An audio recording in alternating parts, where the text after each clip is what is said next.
El silencio fue lo primero que lo quebró. No los gritos que lo precedieron, ni el nauseabundo crujido de hueso contra piedra, sino el profundo y resonante silencio que siguió. A la luz parpadeante de las velas en la cámara subterránea, Ezekiel Carver contempló lo que su familia había provocado. Su esposa, Marta, estaba de pie sobre el cadáver fresco de su marido de apenas 3 horas. El encaje de su vestido de novia manchado de un negro cobrizo en la tenue iluminación. Su respiración llegaba en jadeos irregulares y superficiales, sus ojos abiertos con una claridad aterradora. 4 cuerpos yacían retorcidos en el suelo frío, su sangre formando un único espejo oscuro que reflejaba los antiguos símbolos grabados en las paredes. Esto no era una celebración de unión. Era un sacramento de matanza. El ritual, su llamado pacto sagrado, estaba destinado a unirlos, a purificar su círculo y asegurar una lealtad absoluta. Pero el vino de la montaña había hecho demasiado bien su trabajo aquella noche, arrancando la fina capa de civilidad y revelando a los depredadores aullantes que había debajo. Lo que Ezekiel sintió en ese momento no fue remordimiento. Fue el frío y reptante terror de un hombre que ha desatado una fuerza que ya no puede controlar. El secreto que acababan de consagrar con sangre no era solo un asesinato. Era una semilla. Una semilla de una verdad mucho más grande y oscura sobre la naturaleza del poder en una nación que se estaba desgarrando a sí misma. Comprendió con escalofriante certeza que las puertas que habían abierto esa noche nunca podrían volver a cerrarse. ¿Qué antigua corrupción habían tocado y cuántos más tendrían que morir para protegerla? Para entender la sangre que empapaba el suelo de aquella cámara, primero debes entender a la familia que la derramó. Los Carver no eran simples criminales. Eran soberanos de un reino oculto tallado en las escarpadas e implacables montañas de Virginia Occidental. En 1863, mientras la Unión y la Confederación se desangraban en los campos de batalla, los 9 hermanos Carver operaban en las sombras, su imperio construido sobre los mismos instrumentos de ese conflicto. Eran traficantes de armas, pero llamarlos así es como llamar terrateniente a un rey. Controlaban el flujo de la muerte, vendiendo rifles, municiones y cañones a cualquier bando que tuviera el oro. Su lealtad jurada solo a la preservación de su propia sangre y de los secretos que ésta guardaba. Su complejo era una fortaleza, una mansión de piedra de 3 pisos rodeada de dependencias y puestos de guardia, todo dominando un valle que les pertenecía por completo. Pero el verdadero corazón de su operación estaba bajo tierra, en un laberinto de cuevas y túneles excavados a mano donde almacenaban su arsenal, una ciudad subterránea de destrucción. Esta empresa era un legado transmitido por su padre, Mowrey, un hombre que había desaparecido en circunstancias tan sospechosas que nadie en el condado se atrevió a investigar. Ahora el manto de liderazgo recaía en Ezekiel, el mayor, un hombre cuya mirada se decía que se sentía como hierro frío sobre la piel y cuya palabra era ley, aplicada por la aterradora sombra de su hermano menor. ¿Qué oscura herencia les había dejado realmente su padre, más allá de armas y oro? Ezekiel Carver era la mente de la operación, un patriarca frío y calculador que veía la guerra civil no como una tragedia nacional, sino como la oportunidad de negocio definitiva. Se movía por el mundo con una inquietante quietud, sus penetrantes ojos grises no dejaban escapar nada. El folclore local aseguraba que podía escuchar las mentiras de un hombre en el ritmo de su corazón.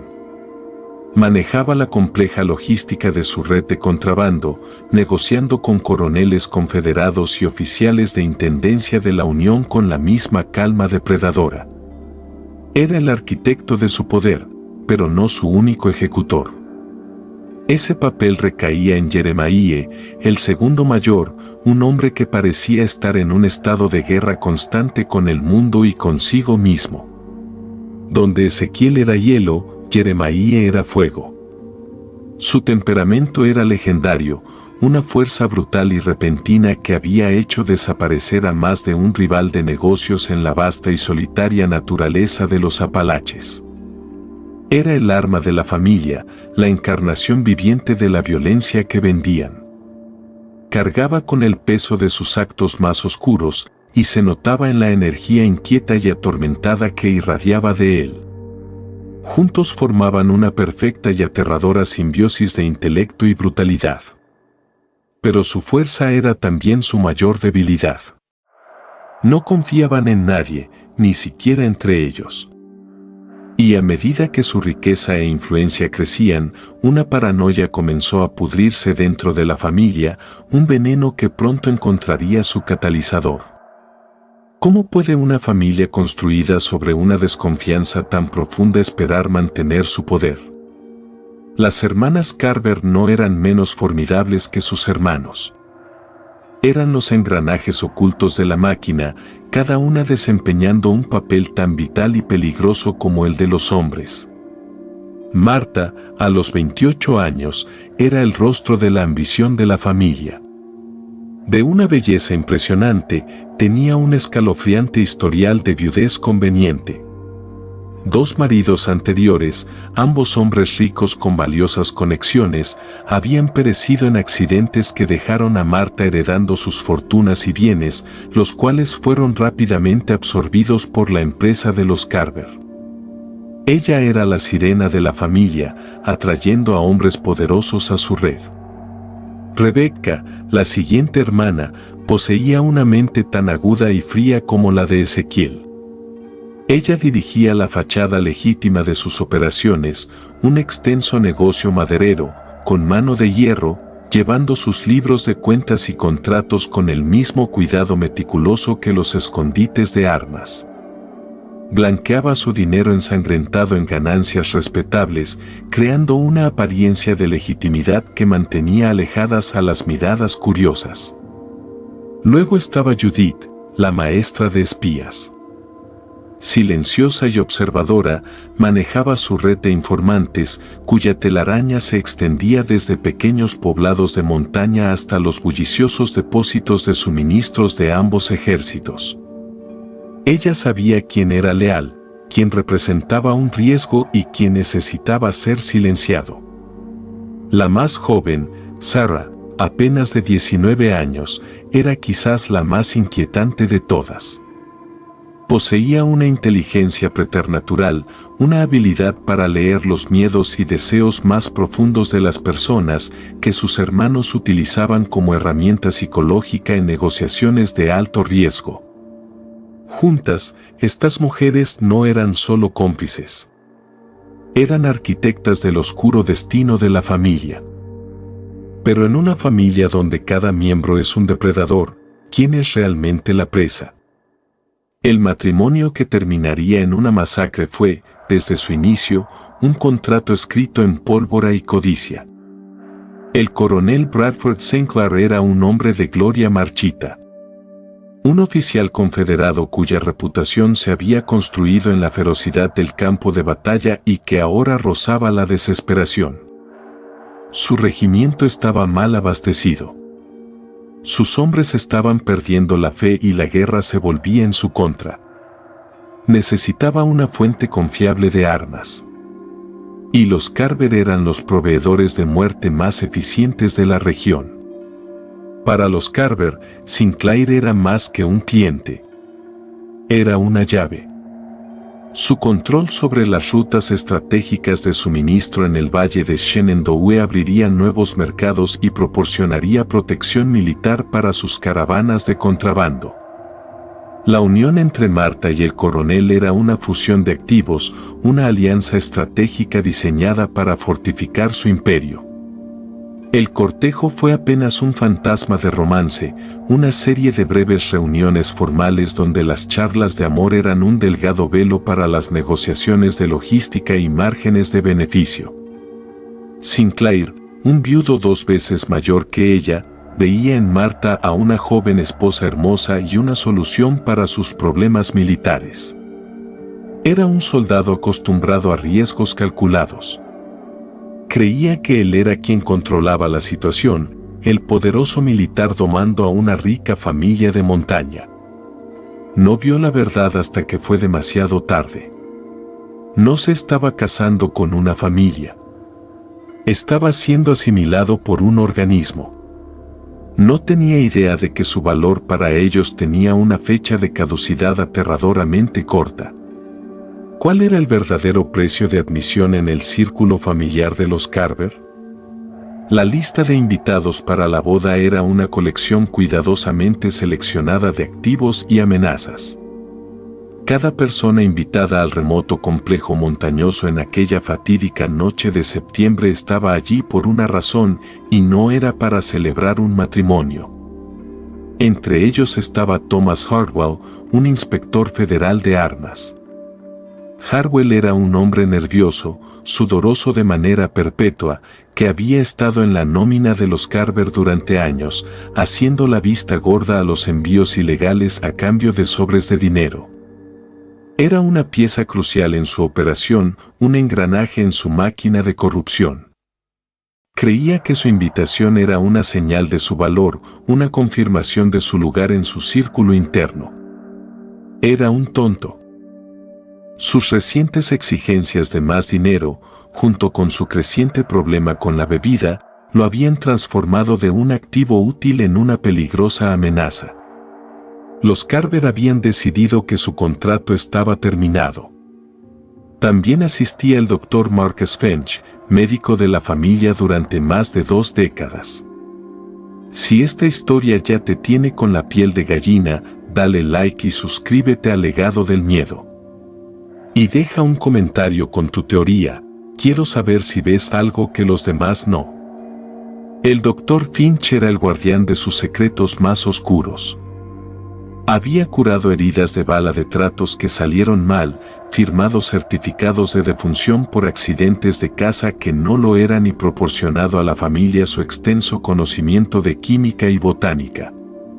Su maletín médico contenía remedios para cualquier dolencia, pero también una variedad de venenos, sedantes y alucinógenos. Estaba inextricablemente ligado a sus crímenes, su silencio comprado y pagado a lo largo de una vida. Él también se sentía seguro en su posición, creyéndose indispensable. Pero había cometido un error fatal. Llevaba un diario. ¿Por qué invitarían los Carver a 2 hombres que pretendían silenciar a un evento familiar tan crítico? La ceremonia en sí fue una obra maestra del engaño.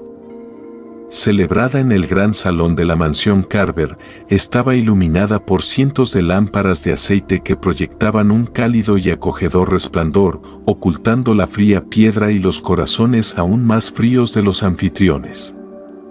El reverendo Nathan Prescott, un predicador cuya interpretación de las escrituras era tan flexible como la moral de los Carver, ofició la ceremonia. Marta era una visión en el antiguo vestido de seda de su abuela, interpretando el papel de la novia ruborizada con una perfección inquietante. El coronel Sinclair, resplandeciente en su uniforme de gala, se mantenía erguido y orgulloso, un hombre a punto de asegurar su futuro. Para los aproximadamente 30 invitados, una mezcla de empleados leales, lugareños endeudados y parientes lejanos, parecía la unión de 2 poderosas dinastías. Pero a medida que avanzaba la noche y los invitados comenzaban a marcharse, la atmósfera dentro de la mansión empezó a cambiar. La calidez del gran salón dio paso a una tensión palpable, una anticipación no expresada que colgaba pesada en el aire. A unos pocos electos se les pidió que permanecieran. Sinclair, Hartwell, el Dr. Finch y un puñado de los lugartenientes más confiables de la familia. Ezequiel anunció que serían honrados con una ceremonia privada, una antigua tradición familiar para dar la bienvenida al nuevo novio a su círculo. La llamó el pacto sagrado. La describió como una pintoresca costumbre montañesa, un ritual para asegurar la lealtad y unirlos a todos como uno solo. Se presentó como un honor, un paso hacia el santuario más profundo de la confianza de la familia. En realidad, era un interrogatorio, un juicio y una ejecución, todo disfrazado de celebración. ¿En qué consistía realmente esta antigua ceremonia? La verdadera ceremonia comenzó con un descenso. Ezequiel condujo a los elegidos por una escalera de piedra en espiral oculta detrás de un tapiz en su estudio privado. El aire se volvió frío y húmedo, cargado con el olor a tierra mojada y algo más, algo metálico y antiguo. Las escaleras desembocaban en una cámara circular excavada en la roca, profunda bajo la casa. Este era el santuario de la familia. Las paredes estaban cubiertas por un mareante despliegue de símbolos tallados, extraños patrones entrelazados que parecían latir a la luz titilante de docenas de gruesas velas de cebo. Era una fusión bizarra de nudos celtas, runas germánicas y lo que parecía iconografía nativoamericana distorsionada, un registro visual de un sistema de creencias creado en aislamiento y paranoia. En el centro de la sala se alzaba una mesa maciza tallada de un solo roble ancestral. Su superficie estaba grabada con los mismos símbolos perturbadores. Ezequiel explicó que esa sala era el corazón de su familia, el lugar donde sus antepasados habían forjado los pactos que aseguraron su supervivencia en esa tierra implacable. Habló de lealtad, de sangre, de los sacrificios necesarios para proteger lo que era suyo. Su voz, baja y resonante, parecía amplificada por la piedra que envolvía a los invitados como un sudario. Este no era un lugar de celebración.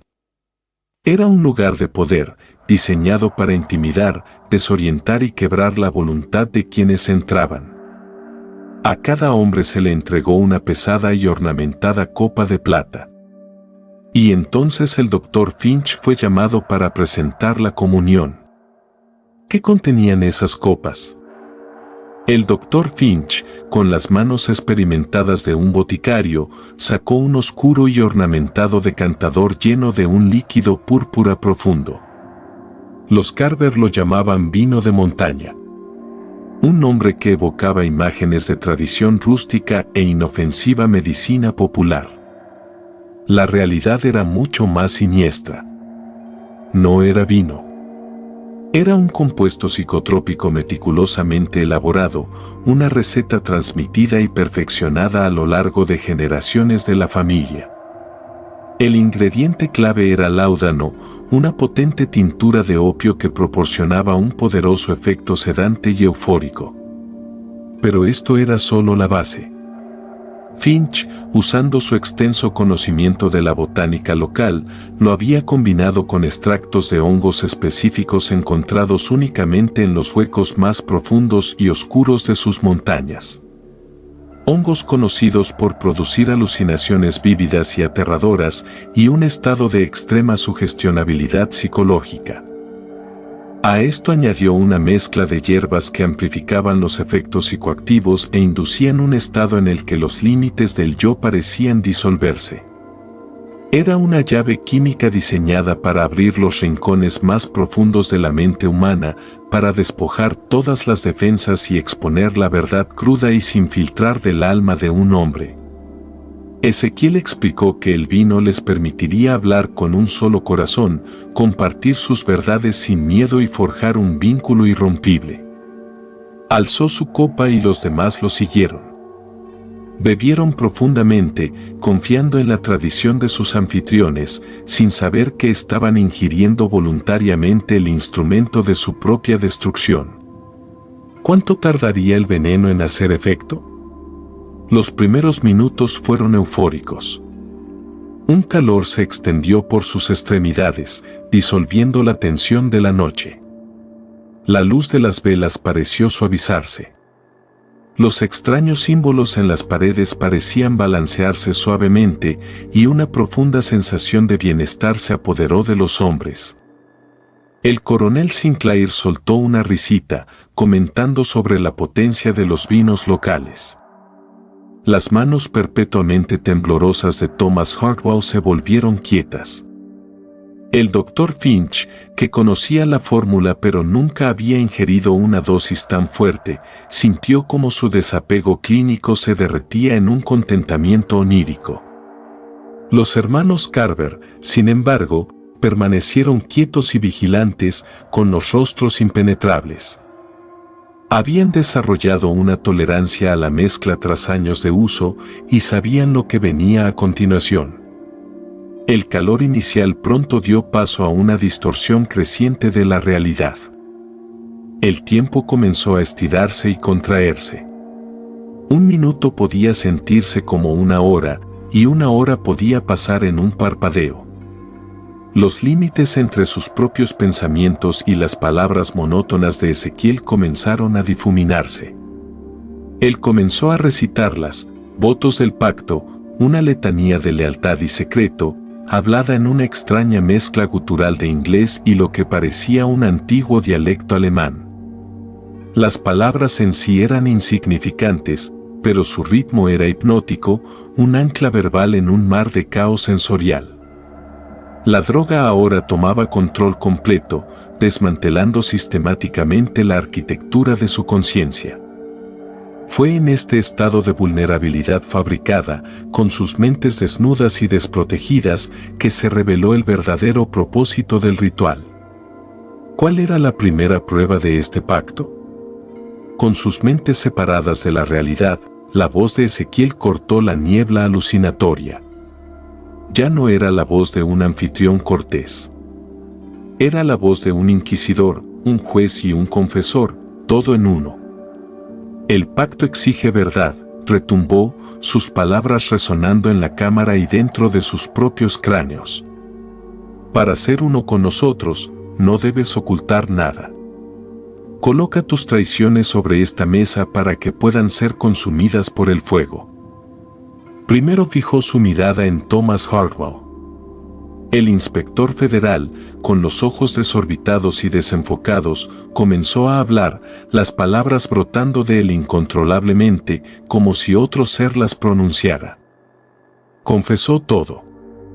Admitió haber desviado dinero de los sobornos. Más condenatorio aún, confesó que los investigadores federales estaban construyendo un caso contra los Carver y que él había estado filtrando información a oficiales de inteligencia de la Unión en un intento desesperado por salvar su propia piel. Los secretos que había protegido con su vida ahora brotaban de él en un torrente de honestidad inducida por la droga. Los hermanos Carver escucharon sin expresión, confirmando sus sospechas. La atmósfera en la sala se volvió pesada, el aire cargado con el hedor de la traición. El vino de montaña no había creado un vínculo. Había expuesto un abismo. La luz de las velas titilante ahora parecía amenazante, proyectando largas sombras depredadoras en las paredes. Hartwell, perdido en su prisión química, era completamente inconsciente de que acababa de firmar su propia sentencia de muerte y su confesión era solo la primera de la noche. La mirada escalofriante de Ezequiel luego se posó en el coronel Bradford Sinclair, el novio, el nuevo miembro de la familia. «Has venido a nosotros buscando fuerza, coronel», dijo Ezequiel, con voz engañosamente suave. «¿Qué secretos traes contigo a nuestro hogar?» Sinclair, su disciplina militar disuelta por la potente droga, luchaba por mantener los restos de su engaño. Pero el vino era implacable. Su mandíbula se aflojó y la verdad emergió, cruda y aterradora.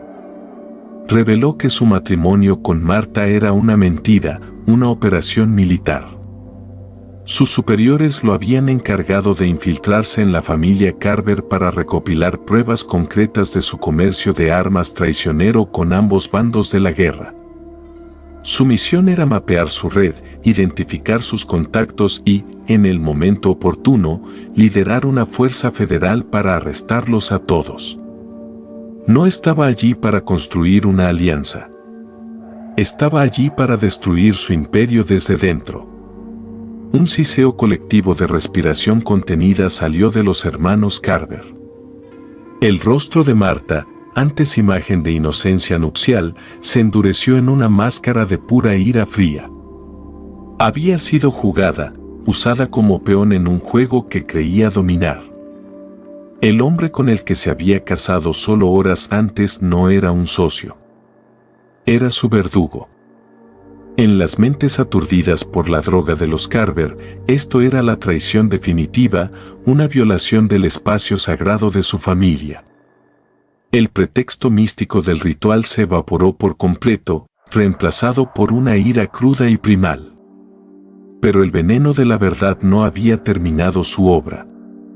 Antes de que los Carver pudieran actuar sobre la confesión de Sinclair, el ritual tomó otro giro aún más peligroso.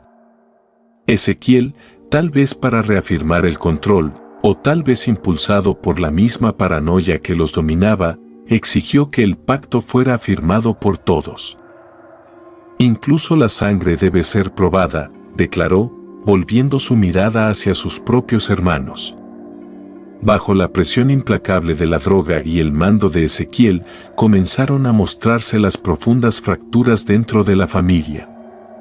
Cal, uno de los hermanos menores, confesó haber vendido secretamente un pequeño cargamento de armas a una banda rival, creyendo que podía iniciar su propia empresa.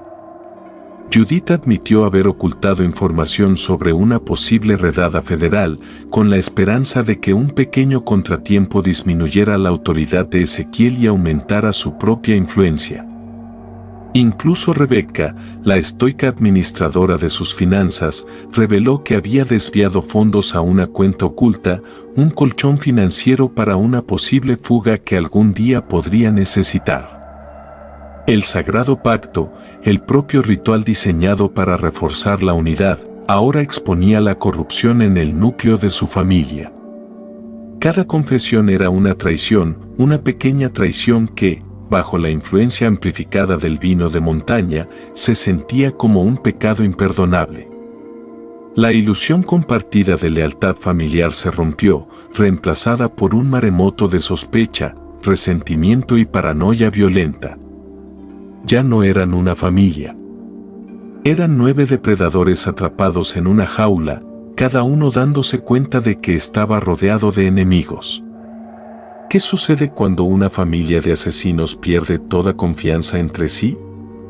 La cámara se había convertido en una olla a presión de paranoia inducida químicamente. La droga había despojado de toda inhibición y razón, dejando solo emociones crudas amplificadas, miedo, ira y traición, girando en el aire iluminado por las velas. Una tormenta tóxica esperando una chispa. Esa chispa la proporcionó Jeremiah, la bestia residente de la familia. Su mente, ya inestable, quedó completamente desquiciada por las revelaciones y los alucinógenos. En su percepción alterada por la droga, los rostros a su alrededor se torcieron en máscaras demoníacas. Harwell era un ghoul federal enviado para devorarlos. Sinclair era una víbora que habían recibido en su nido. Incluso sus propios hermanos eran traidores, con los ojos brillando de engaño. Veía enemigos por todas partes. Los antiguos símbolos en las paredes parecían retorcerse y enroscarse como serpientes, susurrando órdenes de sangre y retribución. El místico ceremonia se había degradado completamente en un colapso psicótico colectivo. Ezequiel observaba su propia mente luchando contra la marea de la droga mientras perdía el control de la situación. Había diseñado este ritual como una herramienta de dominio psicológico, una forma de extraer información quirúrgicamente y asegurar la lealtad.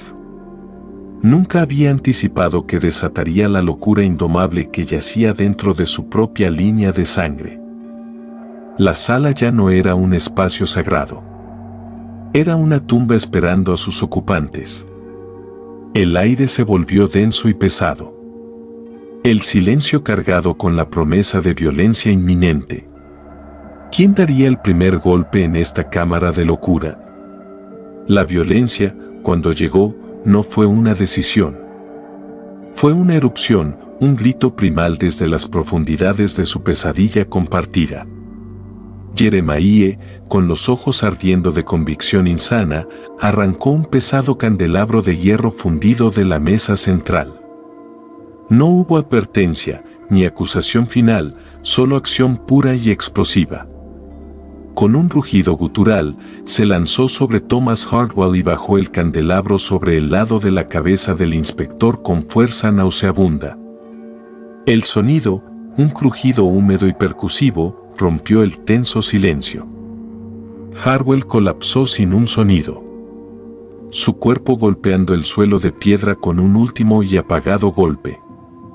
La sangre, sorprendentemente oscura, se esparció desde su cráneo destrozado. Ese único y horripilante sonido actuó como una llave girando en una cerradura, desbloqueando la jaula de violencia primal en cada persona en la habitación.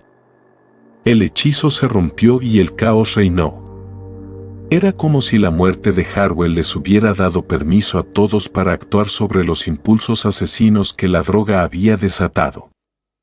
La pretensión de familia, lealtad y tradición se aniquiló en un instante, reemplazada por una lucha brutal y desesperada por la supervivencia. El sagrado pacto había alcanzado su horroroso clímax.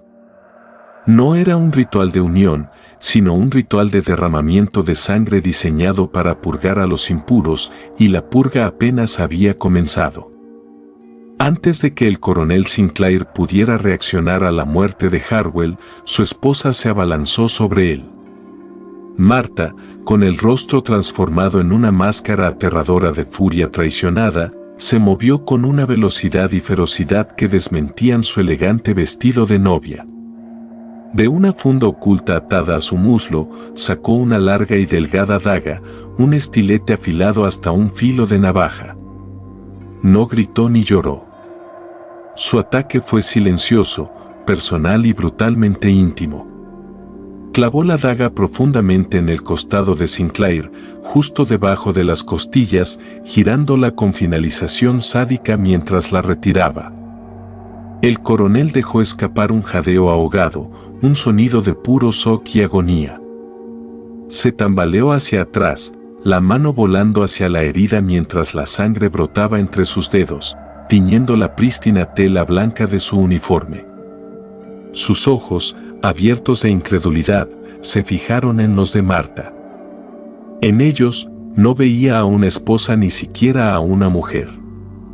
Veía a una depredadora, sus ojos fríos e implacables. Había venido a estas montañas para atrapar a una familia de criminales y, en su arrogancia, había caminado directamente hacia las fauces de la bestia. Mientras Sinclair sangraba, el Dr. Finch finalmente se sacudió del estupor causado por la carnicería y emprendió una desesperada carrera hacia las escaleras. Era el guardián de sus secretos. Sabía que él sería el siguiente, pero nunca lo logró. Los hermanos menores, Caleb y Abraham, interceptaron a Finch, sus mentes consumidas por la misma frenesí paranoico.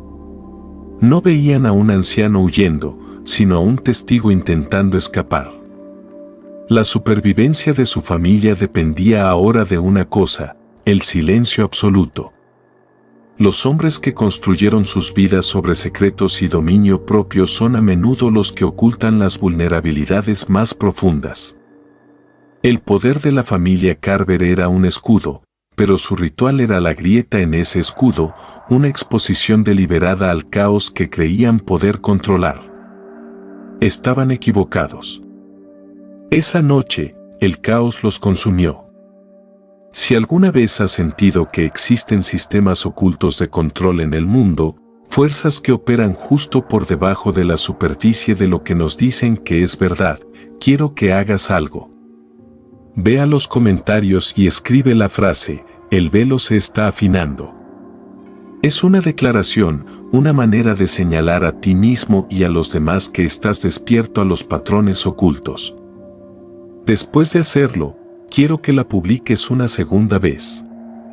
La primera es para el mundo. La segunda es para ti. Es una forma de fijar este momento de realización, de reconocer que una vez que ves detrás del telón, nunca puedes volver a la ignorancia feliz. Esto no es solo para un algoritmo. Es un acto de transformación personal, un compromiso de ver la verdad, sin importar lo oscura que sea. Ahora, volvamos a la oscuridad de esa cámara, donde el derramamiento de sangre estaba lejos de terminar, y veamos qué sucede cuando los últimos vestigios de humanidad son arrancados. Las enormes manos de Calv cerraron alrededor del cuello del Dr. Finch, levantándolo del suelo. Las piernas del médico pataleaban inútilmente mientras su rostro se tornaba de un profundo morado.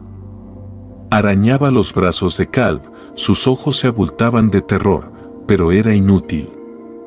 El joven Carver estaba perdido en un mundo de pura rabia inducida por drogas. Mientras Calv estrangulaba al médico, Abraham agarró un pesado farol de aceite de bronce de una ménsula y comenzó a golpearlo con él.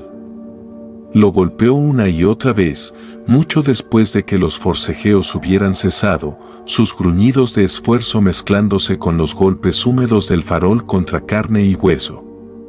Mientras tanto, el coronel Sinclair, mortalmente herido, impulsado por sus últimas reservas de entrenamiento militar, logró sacar la espada de su oficial.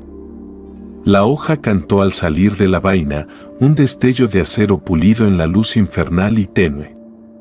Balanceó salvajemente, un acto desesperado de desafío moribundo. La hoja cortó a Judith Carver en el antebrazo mientras se lanzaba hacia él, atravesando tela y carne. Ella gritó, un sonido de puro dolor y furia animal, que solo parecía alimentar la frenesí de sus hermanos. Se abalanzaron sobre el moribundo coronel como una manada de lobos, sus puños, pies y armas improvisadas reduciendo al oficial a un montón roto y ensangrentado en el suelo. La cámara se había convertido ahora en un matadero, el aire denso con el aroma metálico de la muerte, las paredes salpicadas con la evidencia de su locura colectiva. Y en el centro de todo eso estaba Ezequiel, el patriarca, observando cómo el ritual que él había iniciado se desmoronaba en un baño de sangre que amenazaba con consumirlos a todos. A medida que los últimos ecos de la matanza desaparecían, un nuevo sonido más aterrador tomó su lugar. La respiración entrecortada y sincronizada de los supervivientes se encontraban entre la carnicería, sus cuerpos cubiertos de sudor y sangre, los efectos potentes del vino de montaña comenzando a desvanecerse, dejando atrás la desgarradora y horrible claridad de lo que habían hecho. 4 hombres estaban muertos a sus pies, un agente federal, un oficial confederado de alto rango, su médico personal, y ¿quién era el cuarto? En la confusión inducida por la droga, también habían matado a uno de sus propios hombres de confianza, un guardia que había sido parte de la ceremonia. Yacía cerca de la puerta, su rostro irreconocible. Esta fue la catastrófica mala cálculo de su ritual. La droga debía revelar traidores, pero en su tormenta paranoica había convertido a todos en traidores.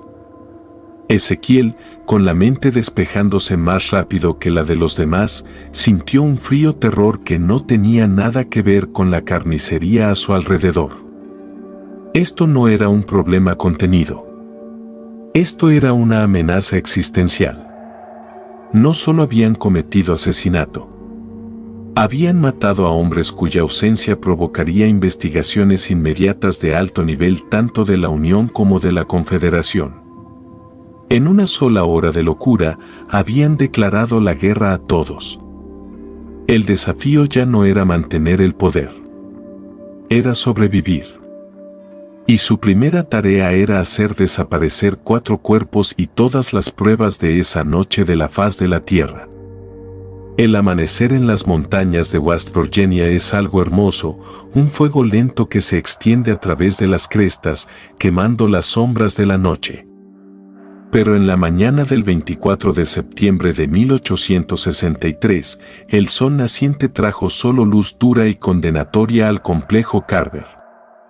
Los sobrevivientes, lidiando con la resaca física y psicológica de la droga, enfrentaban una tarea monumental.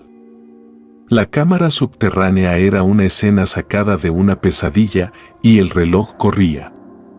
Ezequiel, reafirmando su autoridad con un escalofriante aplomo, orquestó la limpieza con la precisión de un comandante militar. La primera prioridad eran los cuerpos. Su extenso conocimiento del terreno local, un paisaje lleno de minas olvidadas y profundas cuevas llenas de agua, ofrecía soluciones. Pero la simple eliminación no era suficiente. Las identidades de Sinclair y Harwell garantizaban que alguien iría a buscarlos. Necesitaban hacer que los cuerpos fueran irreconocibles. Irónicamente, fue el bolso médico del Dr. Finch el que proporcionó las herramientas más macabras. No contenía solo instrumentos quirúrgicos, sino también frascos de poderosos ácidos y químicos, cosas que el doctor usaba para sus experimentos botánicos. Los Carver los reutilizaron ahora para una alquimia mucho más oscura, un proceso para borrar los rostros y huellas digitales de sus víctimas. También tenían acceso a toneladas de cal viva de una cantera cercana que poseían, una sustancia que aceleraría la descomposición a un grado aterrador. La naturaleza metódica, casi industrial, de la cobertura era quizás más escalofriante que la violencia frenética que la precedió. ¿Cómo borrar 4 vidas humanas tan completamente? El cadáver del coronel Sinclair presentaba el problema más complejo. Un oficial condecorado no desaparece simplemente. Su regimiento lanzaría una búsqueda inmediata y los investigadores militares eran notoriamente persistentes. Una simple historia de accidente de caza no bastaría. Los Carver necesitaban una narrativa, una ficción creíble que enviara cualquier investigación por un camino falso. Fue Martha, la novia viuda negra, quien ideó el plan. Interpretaría el papel de esposa abandonada y afligida. La historia que inventaron fue que Sinclair, en plena noche, le había confesado que era un desertor. Huyendo de la causa confederada en decadencia, tomaba los bienes que podía y se dirigía a México. Ella afirmaría que él le había prometido que la buscaría una vez estuviera seguro. Era una historia plausible para la época. A medida que la guerra se prolongaba, las deserciones eran cada vez más comunes y muchos buscaban refugio al sur de la frontera. Martha interpretó su papel con una actuación digna de un Oscar. Sus relatos llorosos y frenéticos sobre la súbita partida de su esposo convencieron incluso a los empleados más escépticos. Produjo una carta falsificada, escrita con una imitación pasable de la letra de Sinclair, para corroborar su relato. Pero fabricar la historia era solo una parte del desafío. El costo psicológico de la masacre comenzaba a manifestarse en los sobrevivientes, creando grietas en su frente unificada que amenazaban con desmoronar todo su mundo. ¿Puede una familia de asesinos confiar realmente unos en otros para mantener la mentira perfecta? La limpieza duró 3 días y 3 noches de labor cislis y sombría. El suelo de piedra de la cámara fue fregado con cal hasta que sus manos quedaron en carne viva. La mesa de madera ornamentada, empapada en sangre, fue despedazada y quemada en un horno, sus cenizas esparcidas en una docena de lugares diferentes. Lo más escalofriante, tomaron cinceles y trabajaron en las paredes de la cámara, picando cuidadosamente los antiguos símbolos que habían presidido su ritual, borrando el propio lenguaje de su oscura fe. Pero aunque podían limpiar la sangre de las piedras, no podían limpiarla de sus mentes. El vino de montaña había dejado profundas cicatrices psicológicas. Los sobrevivientes estaban atormentados por recuerdos fragmentados, pesadillas al despertar y una paranoia molesta que ahora se dirigía hacia ellos mismos. Jeremiah se convirtió en un fantasma, sus violentos arrebatos reemplazados por largos periodos de silencio catatónico, a menudo encontrado mirando sus propias manos como si pertenecieran a un extraño. Marta comenzó a experimentar alucinaciones auditivas, afirmando escuchar a su esposo asesinado susurrando su nombre en los pasillos vacíos de la mansión. El trauma compartido no los unió. Los atomizó. Cada conversación susurrada se convertía en una conspiración sospechosa. Cada mirada de reojo era una acusación. Su imperio, construido sobre una base frágil de miedo e intimidación, ahora se estaba pudriendo desde adentro. Habían sobrevivido a la noche de la masacre, pero todos estaban siendo lentamente consumidos por sus fantasmas. ¿Cuánto tiempo podría mantenerse su fortaleza de mentiras antes de derrumbarse bajo el peso de su propia culpa? Durante meses, su engaño funcionó. Las autoridades locales, ya compradas y pagadas por los Carver, declararon oficialmente a Sinclair desertor y cerraron el caso. La desaparición de Harwell fue registrada, pero no se investigó con insistencia en medio del caos de la Washington en guerra. Parecía que habían cometido el crimen perfecto, pero habían subestimado el alcance y la memoria del gobierno federal. En la primavera de 1864, llegó un nuevo jugador al condado de Pocahontas, un hombre que no podía ser comprado, intimidado o engañado. Su nombre era el capitán William Sterling, un exdetective de Pinkerton que ahora trabajaba para la inteligencia militar de la Unión. A Sterling se le había encomendado investigar la desaparición de Thomas Harwell y su enfoque metódico rápidamente descubrió un rastro de corrupción que conducía directamente a las montañas de Virginia Occidental.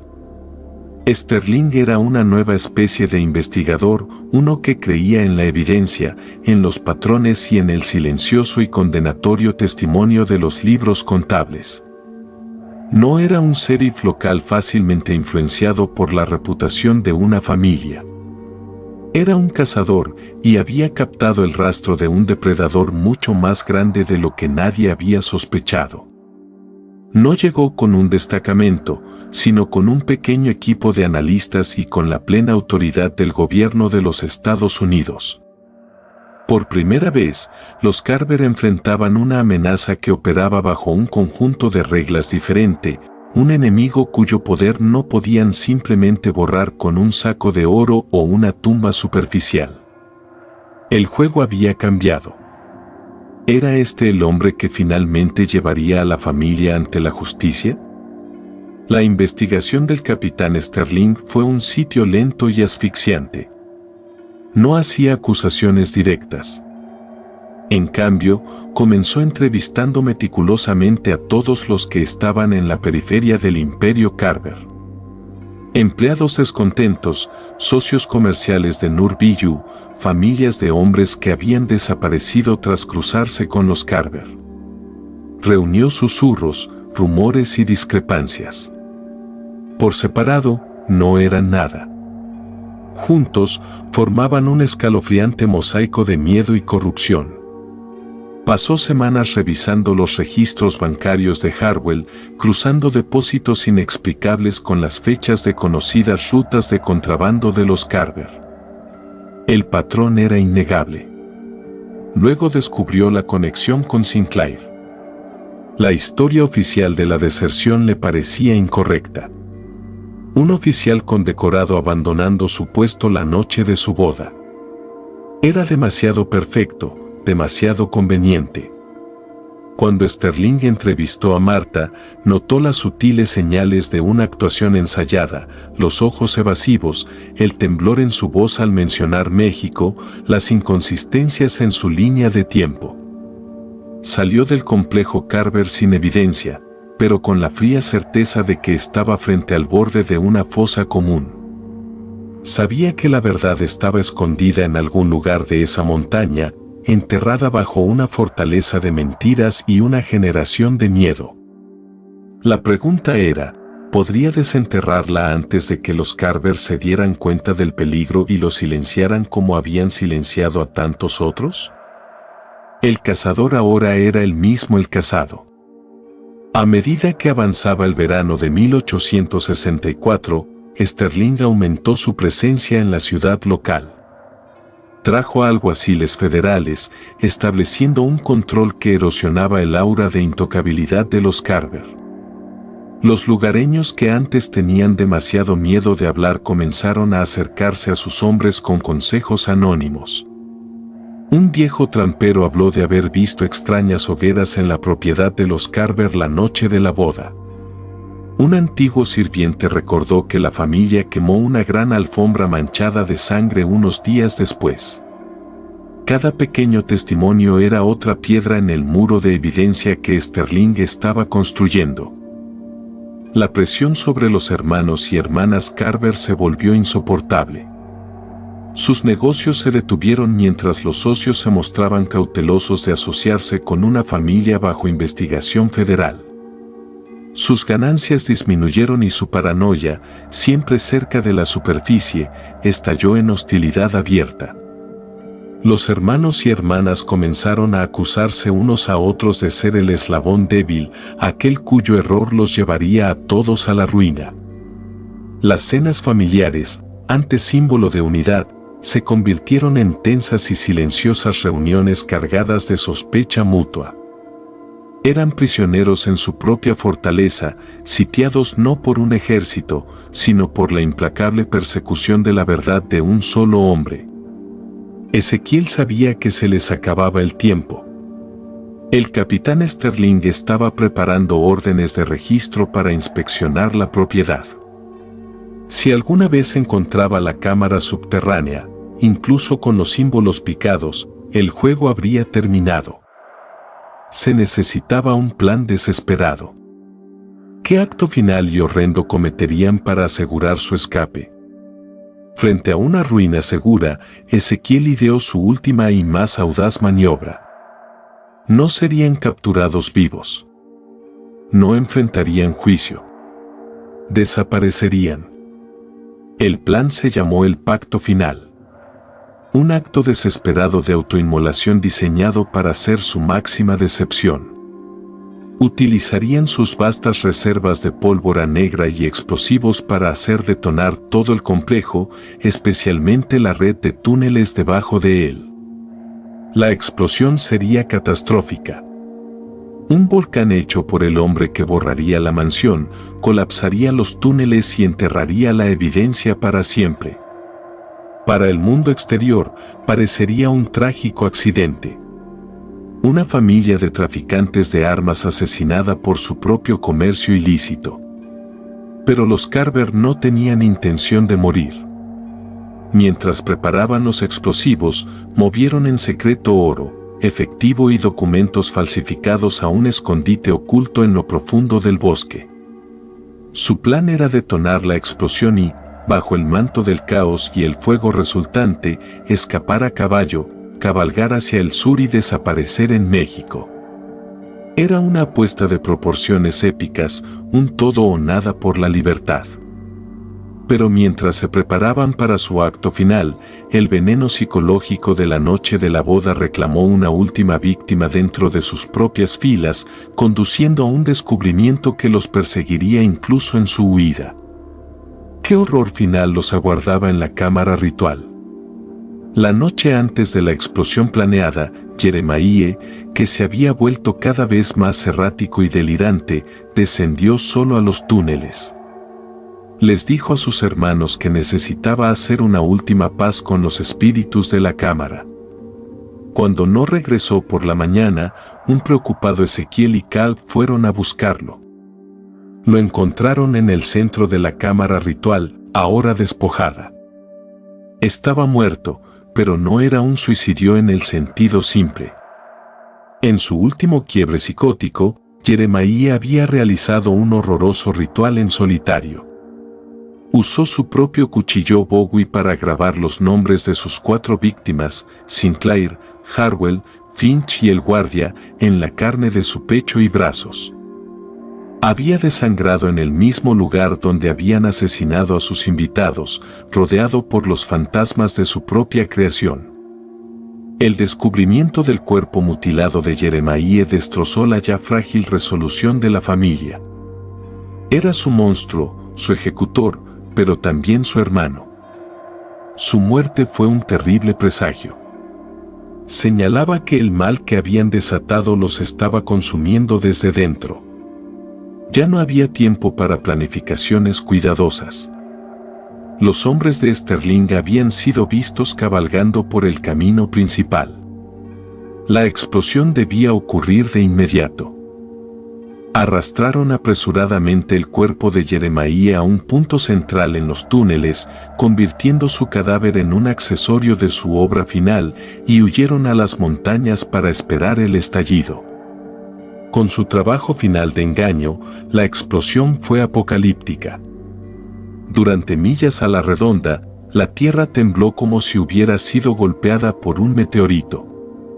Una columna de fuego y humo surgió del Valle Carver, un funeral visible desde el siguiente condado. La gran mansión de piedra fue pulverizada hasta convertirse en polvo, y la ladera de la montaña se colapsó hacia adentro, sepultando el laberinto de túneles bajo miles de toneladas de roca y tierra. El capitán Sterling y sus hombres llegaron a una escena de devastación total. La fortaleza de la familia Carver había desaparecido, reemplazada por un cráter humeante e inaccesible. Al principio, parecía que su investigación había terminado, con los sujetos habiendo encontrado un final violentamente adecuado. El informe oficial sería simple: detonación accidental. Pero Sterling, siempre el detective, notó que algo no encajaba.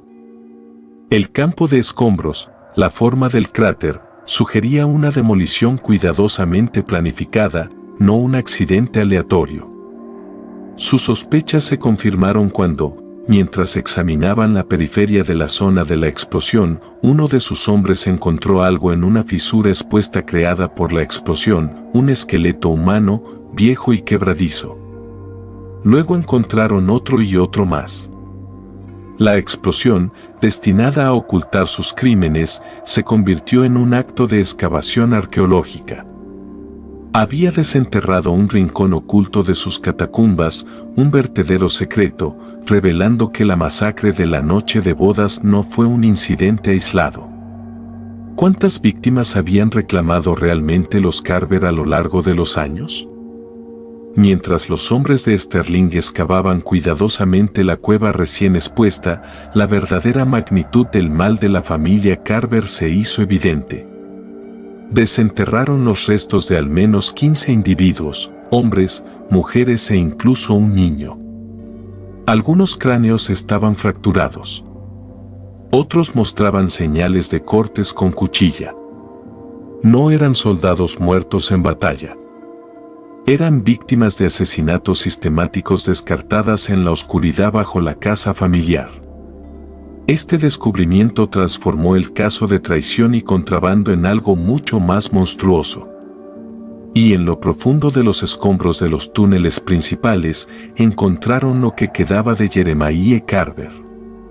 Los grabados rituales en su cadáver, aunque dañados por la explosión, todavía eran visibles. Combinados con los pocos símbolos que sobrevivieron en fragmentos de las paredes de la cámara, Sterling comenzó a ensamblar un panorama aterrador. Esta no era solo una familia criminal. Era un culto. Un culto que usaba rituales, drogas y asesinatos como pilares de su poder. Pero a pesar de la montaña de cuerpos, faltaba algo. Entre la carnicería, no encontraron restos definitivos de Ezequiel, Marta ni de los otros 7 hermanos. La explosión fue demasiado precisa, la huida demasiado limpia. Sterling llegó a una conclusión escalofriante: los Carver no habían muerto. Habían falsificado con éxito sus propias muertes, dejando el cuerpo de su hermano y un cementerio de sus víctimas detrás como su última y espeluznante declaración de despedida. Los cazadores se habían convertido en fantasmas y la pista se había enfriado. Los 5 hermanos sobrevivientes, Ezequiel, Marta, Rebeca, Judith y Abraham, llegaron a México, pero su escape de la justicia no fue un escape de sí mismos. La fortuna que habían sacado de contrabando era una fuente de conflicto constante. La paranoia que se había incubado en las montañas ahora florecía bajo el sol desconocido del desierto. Habían escapado de la ley, pero no podían escapar de los fantasmas de sus actos ni del veneno de su propia naturaleza. Dentro de un año, Rebecca desapareció durante un viaje para comprar tierras. Su cuerpo nunca fue encontrado, pero se vio a Judith usando el distintivo relicario de plata de su hermana un mes después.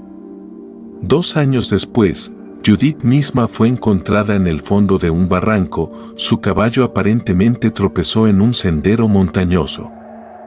Ezequiel, el patriarca, vivió como un recluso, perseguido por lo que había desatado, eventualmente bebiéndose hasta la muerte en un polvoriento pueblo fronterizo.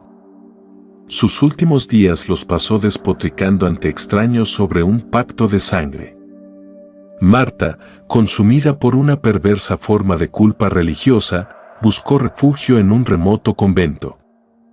Pasó sus últimos años en oración silenciosa, atormentada por visiones de su esposo asesinado, su penitencia tan silenciosa y absoluta como sus crímenes.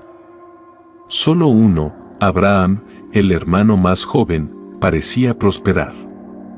Se mudó al norte, al territorio de Arizona, cambió su nombre y usó su parte del dinero de sangre para construir una nueva vida. Compró un enorme rancho, se convirtió en un respetado líder comunitario y construyó un nuevo imperio en la frontera. Pero, ¿realmente había dejado atrás las tradiciones de la familia? Abraham Carver, ahora conocido como Augustus Kane, no abandonó el legado de su familia. Lo perfeccionó. Entendió que el pacto sagrado original tenía un defecto fatal. Era demasiado dependiente de la estabilidad emocional de sus participantes. En la vasta y lawless expansión del territorio de Arizona, refinó el ritual. Se volvió menos sobre la familia y más sobre los negocios. Usó una versión modificada y más controlable del vino de montaña, no para exponer traiciones, sino para crear lealtad inquebrantable en sus lugartenientes clave, probar la fortaleza de nuevos socios y quebrar psicológicamente a sus rivales. La violencia ritualística se volvió más fría, más quirúrgica. Los asesinatos ya no eran actos frenéticos de pasión, sino accidentes o desapariciones cuidadosamente orquestadas que expandían su imperio ganadero y eliminaban a la competencia. Estaba construyendo un nuevo tipo de organización criminal, una que usaba las herramientas psicológicas de un culto combinadas con la eficiencia despiadada de una corporación moderna. Su diario privado, descubierto casi un siglo después, lo exponía todo con detalle escalofriante. Escribía sobre la masacre de la noche de bodas, no con arrepentimiento, sino como una prueba de campo necesaria, un experimento violento del que había aprendido lecciones valiosas. Creía que la droga y el ritual no eran malvados, sino simplemente herramientas de influencia, tecnologías de poder para una nueva era americana. La maldición Carver no había muerto en las montañas de Virginia Occidental. Simplemente se había trasladado al oeste y evolucionado. La historia debería haber terminado allí, enterrada en el polvo de la historia. Pero el mal tiene la manera de dejar ecos. En 1923, una operación minera de carbón en el condado de Pocahontas, no lejos del sitio del antiguo complejo Carver, atravesó una pared de roca hacia una sección de la red de túneles que había sido sellada, pero no destruida por la explosión de 1864. Lo que encontraron dentro fue una cápsula del tiempo del infierno. Había una cámara preservada como la tumba de un faraón que contenía huesos humanos, restos de equipo de fabricación de drogas y, lo más condenatorio, una pequeña caja forrada de plomo. Dentro de esa caja había una colección de diarios mantenidos por Rebecca y el Dr. Finch. Eran los libros secretos de la familia que detallaban no solo sus finanzas, sino también sus víctimas. Listaban nombres, fechas y las razones de su ejecución durante rituales del pacto sagrado que se remontaban más de una década antes de la boda. El descubrimiento causó una sensación nacional. Los periódicos los llamaron los demonios de la montaña, la primera familia de asesinos en serie de Estados Unidos. Los diarios demostraban que la noche de bodas no fue una aberración. Fue la culminación de años de asesinatos ritualísticos. Y sugerían algo aún más perturbador, que los Carver no estaban solos, haciendo referencia a familias aliadas en Kentucky y Tennessee que practicaban tradiciones similares. ¿Era el pacto sagrado una locura familiar única? ¿O era parte de una red regional oculta de poderosos clanes asesinos? La pieza final del rompecabezas llegó en 1952 en forma de una confesión del hecho de muerte de un sacerdote anciano en El Paso, Texas. Contó la historia de un hombre que había acudido a él para recibir los últimos ritos más de 60 años antes, en 1889. El hombre moribundo afirmaba ser el capataz del rancho de Abraham Carver y estaba atormentado por las cosas que se había visto obligado a hacer. Le contó al sacerdote que la persona de Augustus Ken era una farsa. Abraham nunca había detenido los rituales. Describió ceremonias realizadas en cañones remotos bajo la luna llena, donde rivales comerciales o empleados desleales eran obligados a beber una mezcla potente, una versión desértica del vino de montaña, y luego cazados por deporte por Caín y su círculo interno. Confesó haber ayudado a enterrar más de 20 cuerpos en la vasta extensión del rancho durante un periodo de 2 décadas. El capataz afirmaba que Abraham creía que no era un criminal, sino un hacedor de reyes, usando el ritual para forjar un cadre élite de hombres que controlarían la transición del territorio hacia la condición de Estado.